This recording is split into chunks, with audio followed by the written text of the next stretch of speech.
One Sabbath, when Jesus went to eat in the house of a prominent Pharisee, he was being carefully watched. There, in front of him was a man suffering from abnormal swelling of his body. Jesus asked the Pharisees and experts in the law, "Is it lawful to heal on the Sabbath or not?" but they remained silent. So taking hold of the man, he healed him and sent him on his way. Then he asked them, "If one of you has a child or an ox that falls into a well on the Sabbath day, will you not immediately pull it out?" and they had nothing to say. When he noticed how the guests picked the places of honor at the table, he told them this parable. When someone invites you to a wedding feast, do not take the place of honor, for a person more distinguished than you may have been invited. If so, the host who invited both of you will come and say to you, "Give this person your seat." Then, humiliated, you will have to take the least important place. But when you are invited, take the lowest place, so that when your host comes, he will say to you, "Friend, move up to a better place." Then you will be honored in the presence of all the other guests. For all those who exalt themselves will be humbled, and those who humble themselves will be exalted.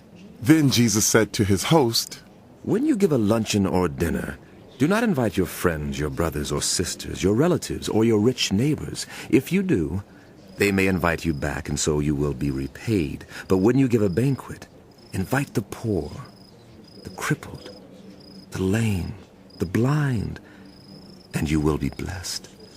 Although they cannot repay you, you will be repaid at the resurrection of the righteous.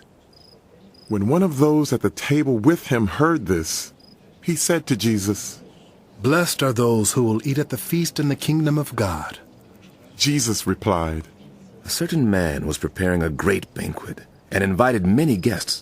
At the time of the banquet, he sent a servant to tell those who had been invited. "Come, for everything is now ready." But they, all alike, began to make excuses.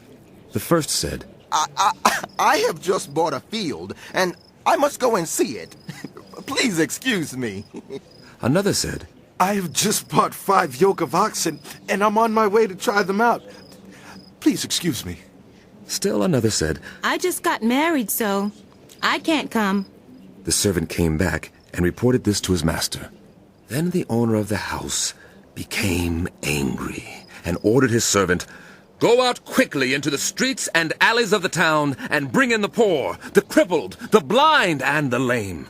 "Sir," The servant said, what you ordered has been done, but there is still room. Then the master told his servant, Go out to the roads and country lanes and compel them to come in, so that my house will be full. I tell you, not one of those who were invited will get a taste of my banquet. Large crowds were traveling with Jesus, and turning to them, he said, If anyone comes to me and does not hate father and mother, wife and children, brothers and sisters, yes, even life itself, such a person cannot be my disciple. And whoever does not carry their cross and follow me cannot be my disciple. Suppose one of you wants to build a tower. Won't you first sit down and estimate the cost to see if you have enough money to complete it? For if you lay the foundation and are not able to finish it, everyone who sees it will ridicule you, saying, This person began to build and wasn't able to finish.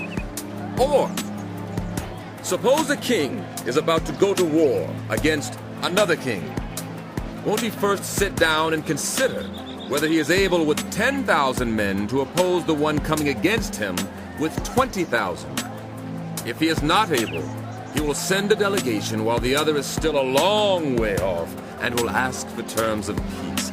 In the same way, those of you who do not give up everything you have cannot be my disciples. Salt is good, but if it loses its saltiness, how can it be made salty again?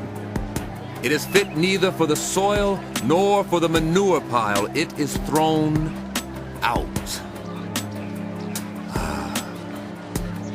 Whoever has ears to hear, let them hear.